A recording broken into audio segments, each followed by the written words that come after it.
Nobody from my family came to my wedding, not even my parents nor my best friend. They all went to my sister's engagement party instead. But as we cut the cake, my phone lit up with a message from my mom: "We need to talk now," followed by 52 missed calls. I called back and then. I never expected my wedding day to be quiet. Not the kind of quiet that feels peaceful, the kind that feels like something's wrong and nobody's saying it out loud. You know that eerie stillness when something's missing and you can't shake the feeling that the absence is deliberate? That was the air around me as I stood beside my wife, pretending not to notice the empty seats in the front row. My parents didn't show. Neither did my sister Amanda. Or my childhood best friend Matt, who I trusted with secrets I hadn't told anyone else. The chairs marked for them were still sitting there, untouched, with those little place cards we spent an entire Sunday making by hand. At first I thought maybe they were running late. A flat tire, a wrong turn. I even gave myself a full 30 minutes of denial before it sank in. They weren't coming. Everyone else clapped and smiled and raised their glasses like everything was perfect. My wife, calm, dignified, caught my eye a few times, but she didn't say a word. I think she knew I needed to hold it together. So I smiled. I smiled so hard my face hurt. I shook hands, made small talk, and even gave a toast. But as we cut the cake, and everyone leaned in to snap photos, my phone lit up in my pocket. I ignored it at first. Then it buzzed again. And again. Until it wouldn't stop. I slipped it out of my jacket and looked down. One message from Mom: "We need to talk now." Then another: "Call me, please. It's urgent." Followed by 52 missed calls: "Mom, Amanda, Matt, Dad." Over and over. I didn't say anything. I stepped outside. The air was cold for August. Or maybe it just felt that way. I called her back. She answered like she'd been waiting for me to break first. She didn't ask how the wedding went. Didn't apologize. She went straight into a rehearsed explanation about Amanda's engagement party. It was today. She didn't deny the date overlap. In fact, she admitted they'd planned it on the same day because Amanda's fiancé's family was only available that weekend. She said they needed the event to go perfectly, especially since the groom's parents were wealthy and influential, and had high expectations. And then she told me where the money went. "You remember that transfer you sent us in July? We had to use some of it for Amanda's venue deposit. She didn't want anything cheap. You understand, right? You'd want your sister to have a nice day." She said it casually, like this wasn't theft. Like she hadn't just admitted they took the money meant for my wedding and funneled it into someone else's celebration. I stood there with the phone pressed to my ear while she kept talking, about the live band, the private chef, the imported wine. All paid for with my help, apparently. Even Matt, who I had asked to be my best man, had volunteered to MC Amanda's event instead. Said he'd make it up to me later. I don't remember how the call ended. But I do remember the exact moment something inside me shut off. It wasn't rage. It wasn't even sadness. It was just done. They thought I would roll with it, like I always did. Like I always had. The dependable son. The supportive brother. The friend who always understood. But this time they overplayed their hand. They'd taken the most important day of my life and tossed it aside like a scheduling inconvenience. Worse, they made me pay for it. They expected me to forgive them. That was their biggest mistake. The next morning, I woke up with that strange mix of calm and clarity that only comes when something inside you snaps clean in half. I didn't talk about it yet.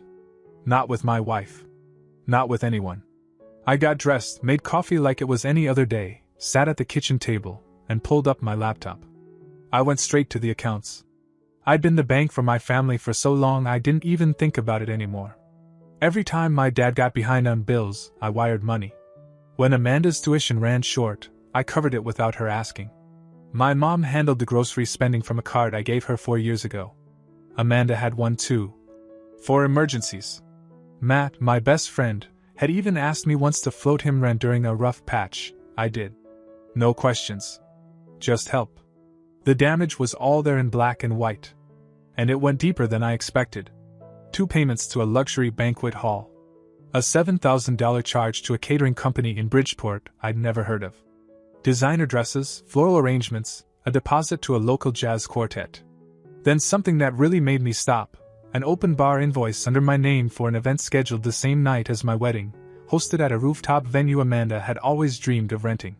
They had literally used my identity to plan and fund my sister's dream party. With my money.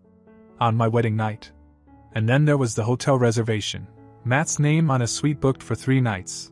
All expenses billed through the family account I'd set up for emergencies. That was the exact moment I realized I had never had a family. I had a system of dependence.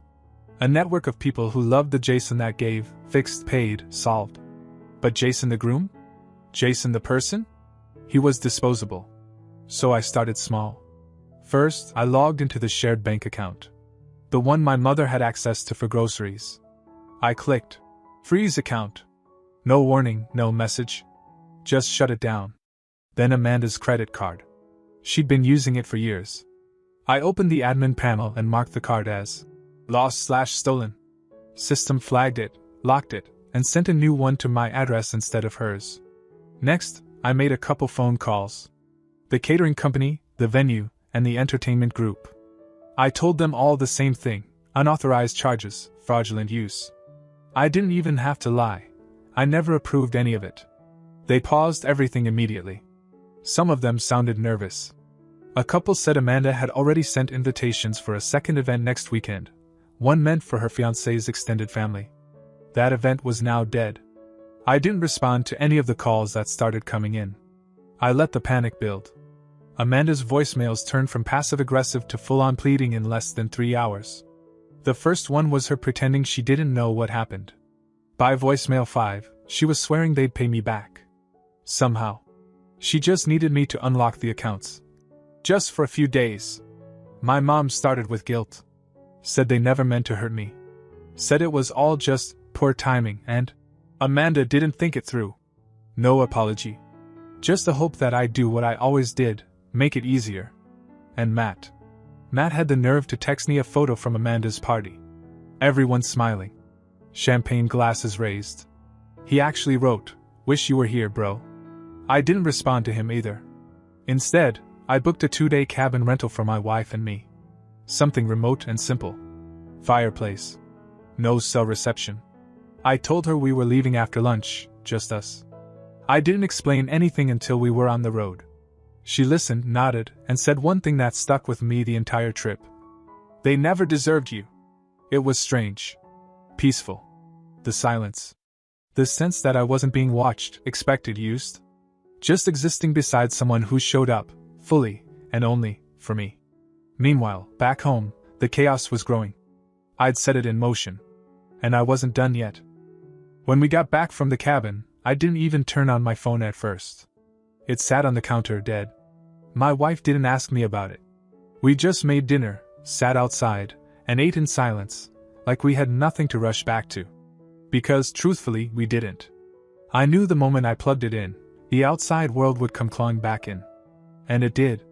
The phone vibrated nonstop for nearly 3 minutes straight once it powered up. Notifications, voicemails, missed calls, messages. Dozens from Amanda. Several from my parents. 1 from Matt. 2 from numbers I didn't recognize. I didn't open any of them right away. I wanted to see what would happen when people couldn't reach the version of me they'd come to rely on. The one who fixed things. Smoothed it all over. Quietly patched the messes other people made.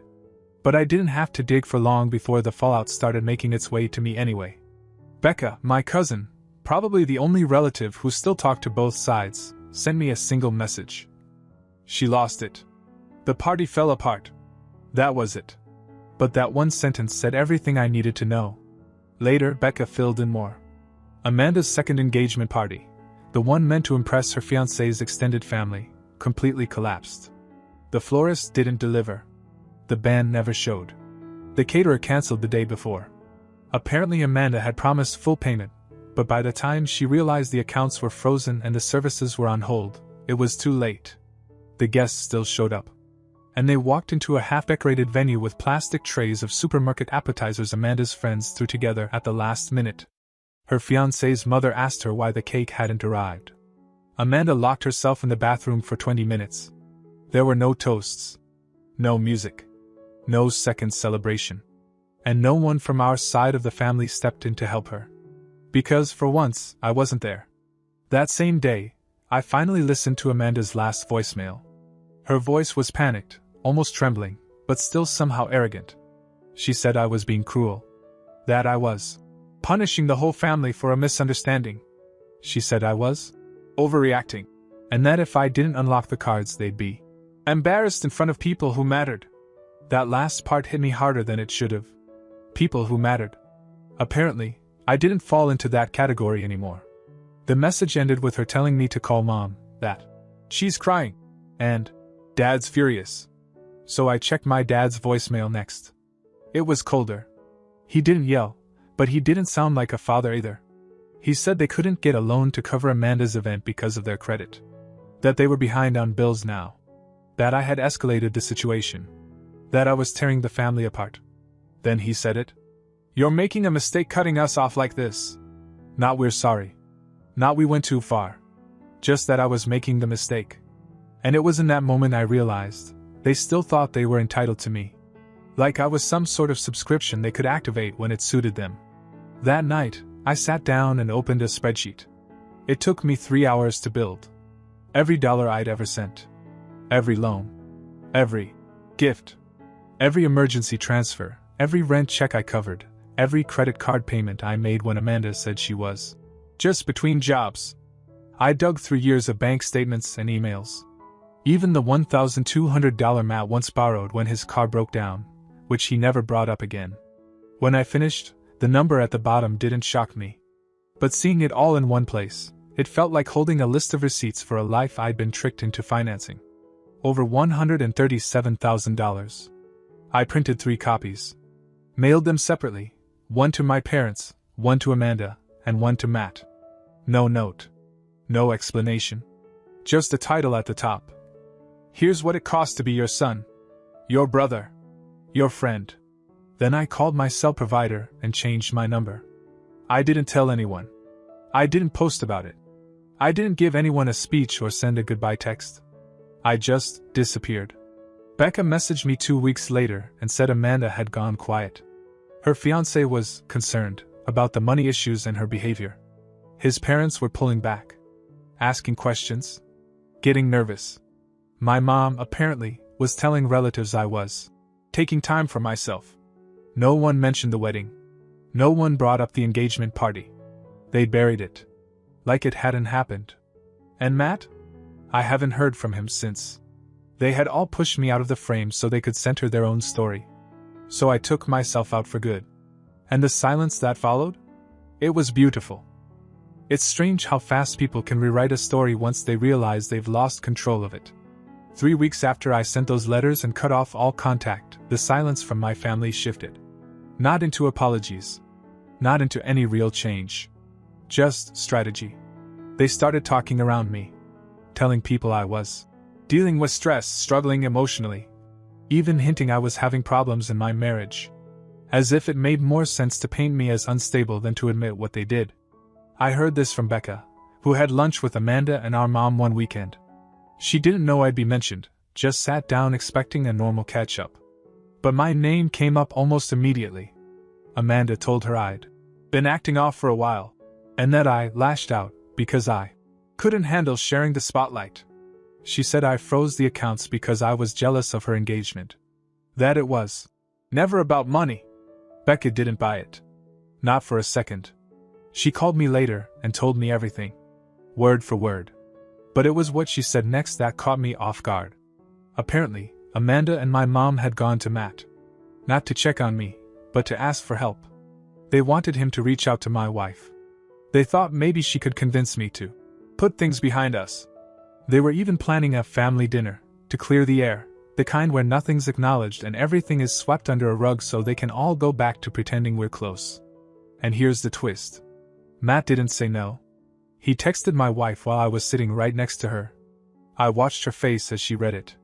She didn't react much. Just handed me the phone and kept eating. The message said, "Hey, I know things got messy. But maybe talk to Jason. I think his family's trying to make things right. Don't let pride ruin peace." Pride. That word hit differently coming from someone who skipped my wedding to attend a party I paid for. My wife blocked his number without saying a word. And that's when I realized, this wasn't just my story anymore. It was ours. And she had drawn her line too. But here's the part one didn't see coming. A week later, I got an email from an unknown address. The subject line just said, "You deserve to know." It was from a woman named Lacey. She introduced herself as Amanda's former friend. Not someone I knew, just a name I'd maybe heard once in passing. She said they hadn't spoken in months, but she'd been at Amanda's engagement party. The first one. The one they all ditched my wedding to attend. She told me something I hadn't known. Amanda had been bragging about it in the weeks before, not just about the party, but about how easy it was to use Jason's accounts to cover everything. She joked about it. Called me her walking credit card. Said I'd never say no, even if I found out. And worse, she had told people I offered to fund the whole thing. I stared at that email for a long time. It wasn't shocking, exactly. But it was like finding a leak in the floor after the flood, something you missed while dealing with the damage. It changed something in me. Because now, it wasn't just neglect. It wasn't just betrayal. It was public humiliation. They weren't just using me, they were making a game out of it. My wife saw the email and asked one question. "What do you want to do about it?" I didn't answer her then. But later that night, I logged into my storage drive. I started collecting things. Screenshots. Bank statements. Voicemails. Photos of the wedding with empty chairs in the front row. That spreadsheet I'd sent them, I added footnotes to it now. Dates. Quotes. Messages. Not for revenge. But because I knew something else was coming. And this time, I was going to be ready. I wasn't planning to go public. That wasn't the goal.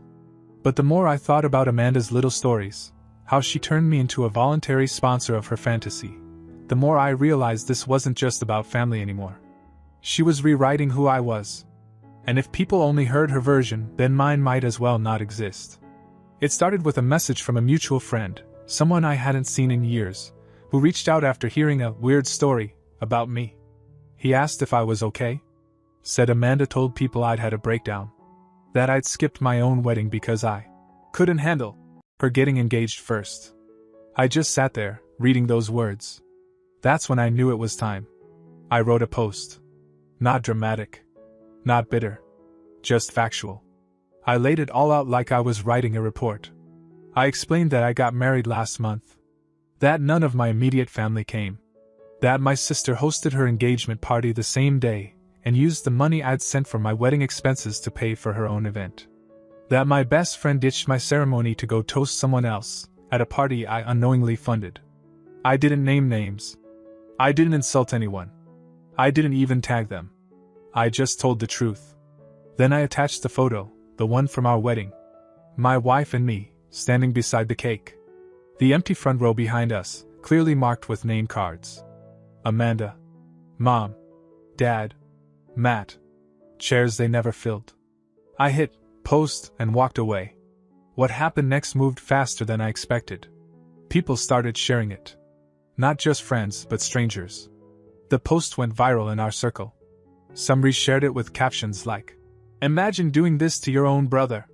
Others just posted broken heart emojis or said they hoped I was healing. And then came the messages. So many messages.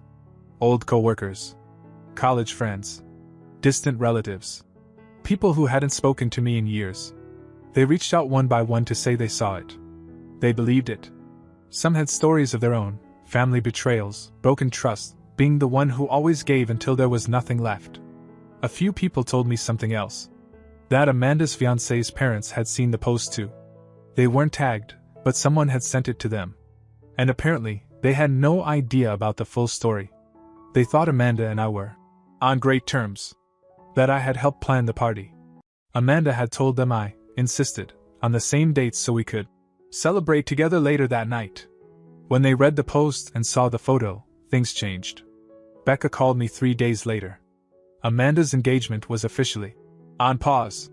Her fiancé told her they needed time to reevaluate priorities. His parents had pulled back financial support for the wedding. They were uncomfortable with how things had been handled, especially the lies. And my parents? They went silent.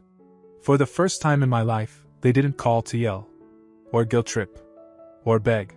They just disappeared. probably too stunned to figure out how I flipped the script without ever naming them. Matt tried once, sent a long email about how I'd aired private family matters to strangers and embarrassed good people. I didn't respond. I just deleted it. But the best message came from someone I hadn't expected. Lacey. The woman who had warned me in the first place. She wrote, "People finally saw what you lived through. That matters more than any apology you'll never get." She was right. This wasn't about revenge anymore. It wasn't even about justice. It was about truth. And for the first time, everyone could see it. After the post went around, the silence was different. Not like before. This time, it wasn't avoidance or neglect. It was the stunned kind. The kind that comes when people realize they don't hold the power anymore. My family didn't say a word. Not for days. Maybe weeks. I think they were waiting to see if I delete it, walk it back, explain it away. But I didn't. And I think that scared them more than anything I wrote. Eventually, the cracks started to show. First came a short email from my mother. She didn't say she was sorry. She didn't ask how I was. She said the post had damaged the family's reputation. That I'd put private business out there. And caused confusion among people who care about us. No mention of what actually happened. No ownership. Just a carefully worded note that made it sound like I had blown a small misunderstanding into a public spectacle. I didn't reply. 3 days later, Amanda tried to reach me through Becca again. She wanted to talk privately. Said we'd both made mistakes and could start fresh. She even floated the idea of rescheduling her wedding, with an invitation to both me and my wife this time. Like everything before, that had just been a warm-up. I asked Becca if Amanda had ever admitted what she did. Becca just shook her head. I knew then nothing had changed. They weren't sorry. They were just cornered. That same week, my dad mailed me a letter. Actual paper. Like a guilt grenade from the past. He said he didn't know all the details and wasn't part of the planning, but that families have to forgive each other. And I was too emotional to see the big picture. The big picture. That's what they always used to say when they wanted me to ignore being hurt. When they wanted me to feel small for feeling anything at all. And then came Matt. He emailed. Said he didn't handle things as well as he should have. But felt attacked by the public fallout. Claimed he had loyalties on both sides. Told me it was unfair to air dirty laundry online. It was the most words he'd said to me in a year. And I didn't respond to any of them. I wasn't angry anymore. That part had already burned out. What I felt now was clarity. For years, I'd been orbiting around people who only saw me when I was doing something for them. When I stopped moving, they lost their center, and instead of asking why, they tried to drag me back. But I was done rotating around other people's needs. I had my own now. A few months later, my wife and I hosted something small. Just friends. Just people who had actually shown up. No pressure, no speeches, no family drama.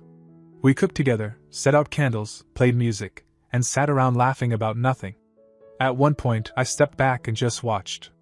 Every person in that room had chosen to be there. They weren't tied to me by obligation. They weren't using me. They just liked me. For me. There were no empty chairs. That hit me harder than anything else. For years, I'd been filling seats for people who never bothered to sit down. Now, without even trying, the table was full. That's when I knew. I didn't lose a family. I left one. And the one I'd built was better in every way. The last message I ever got from Amanda came in the form of a plain text. No punctuation. Just 5 words. We're still your family, Jason. No apology. No insight. Just a quiet plea to go back to how it was. Back to a version of me that didn't exist anymore. I didn't reply. Not out of spite, just because there was nothing left to say. They were right about one thing though. We were family. Once. But that version of us existed only as long as I was willing to disappear into it. Now I was here. Fully. Present.